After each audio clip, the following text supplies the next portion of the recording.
두 가지의 개념을 가지고 있어요. 하나는 신념이고 또 다른 하나는 신앙입니다. 여러분들에게 혹시 믿음 있으세요? 믿음 있지요. 그런데 내가 가지고 있는 신념으로 믿는 믿음은 믿음이 아니고 내가 가지고 있는 신앙, 그게 바로 믿음이라고 얘기할 수 있다는 거예요. 다시 말해서 영어로 표현을 한다면 믿음이라는 단어를 빌리프라는 단어가 있어요. 그리고 또 하나는 faith라는 단어가 있어요.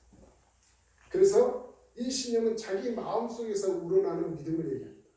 예를 들자면 정치적 이념 가지고 있죠. 어떤 분은 보수, 어떤 분은 진보. 이처럼 자기 마음속에 어떤 이념적인 그 성향을 가지고 있는 그거가 신념이라고 할 수 있습니다. 내가 믿어서 그것을 꼭 이루고자 하는 어떤 믿음, 그거는 신념이에요.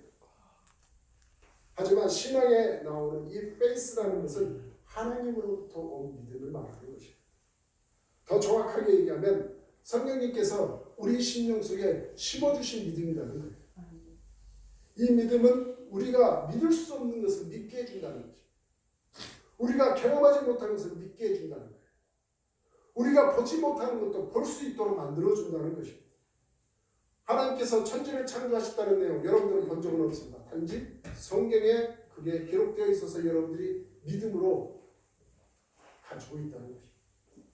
그리고 우리 주님께서 이 부활절 3일 전에 우리의 모든 죄를 담당한 십자가에 돌아가셨다는 이 사실, 이것을 우리는 믿는다는 것입니다.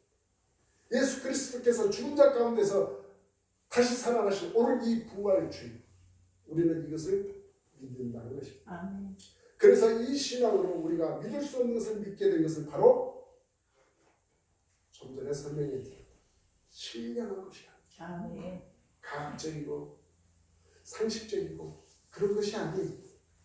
우리 주님께서 다시 살아나신 이 부활의 의미, 이 진정한 신령한 것을 여러분들이 체험하기를 우리 주님께서 바라신다는 거예요.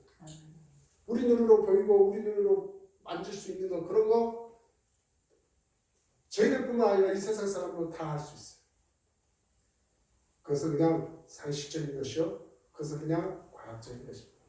하지만 우리 주님을 믿는 그리스도인들은 눈에 보이지 않는 것을 믿는 그 믿음이 있으며 우리 눈으로 우리 몸으로 체험하지 못하는 것도 체험하는 그 믿음을 가지고 있다는 것입니다. 그래서 저와 여러분은 오늘 이 아침 뭐라고 고백해야 되느냐? 나는 부활하신 예수 그리스도를 믿습니다 라는 고백을 이 입을 통하여 시인하시는 여러분이 되시길 바랍니다. 그렇다면 이렇게 고백의 결과를 통해서 나타나는 것이 무엇이냐? 부활의 능력을 덧입게 된다는 거예요. 초대교회 시절에 사람들을 살펴보면 참 이해하기 힘든 부분들이 많이 나옵니다. 대표적으로 주님의 제자들의 태도 변화를 볼 수가 있어요. 저들은 예수님께서 십자가를 지실 때 다 도망쳤던 제자들이었어요. 그런데 부활하신 예수님을 만난 뒤에 그들은 어떻게 되었습니까? 다 달라졌어요. 주님께서 십자가에 달리시니까 나도 잘못하면 죽겠구나 하고 다 도망쳤던 그 제자들이 오늘 이 부활주일 부활하신 그 예수님 만나고 그들의 삶에 완전한 변화가 있었다는 것입니다. 대표적으로 여러분들이 잘 알고 있는 수제자였던 베드로는 어떻습니까? 대제사장 그 뜰에서 세 번이나 예수님을 부인했던 사람이었습니다. 그는 너무 두렵고 떨려서 예수님께서 십자가를 치실 때 도망쳤던 사람입니다. 그런데 그가 완전히 달라져서 어떻게 합니까? 그는 우리 주님께서 죽었다 다시 살아나신 그 부활신앙을 그는 가지고 있었어요. 그는 곳곳에 다니면서 주님을 증거하는 삶을 살았습니다. 그리고 마지막으로 그는 십자가에 주님과 똑같이 못 박혀 죽게 됩니다. 그것도 거꾸로 십자가에 달렸던 것입니다. 그는 공개적으로 예수 그리스도를 증거했고 세상에 공포했습니다. 그래서 그는 그의 심령 속에 부활의 능력이 충만하게 되었던 것입니다. 그렇습니다. 오늘 저와 여러분에게도 마찬가지라는 것입니다. 예수 그리스도의 부활을 고백하는 사람에게는 부활의 능력이 임하게 된다는 것입니다. 그래서 어떠한 염려나 걱정이나 근심을 이길 수 있다는 거예요. 어떠한 난관이나 장애나 도전도 극복할 수 있다는 것입니다. 심지어 죽음의 공포도 극복할 수 있는 것입니다.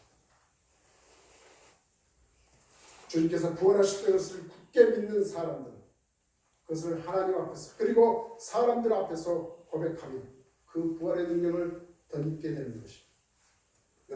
여러분들 앞에 놓여 있는 모든 절망을 딛고 일어서는 하나님의 사람들이 되시기를 주님의 이름으로 축복합니다. 아멘. 그리고 두 번째로 부활의 소망을 가지게 된다는 것입니다. 세상 사람들은 인생의 종착역에 도착하게 되면 하는 말들이 딱 한 가지 있습니다. 뭐라고 얘기해요?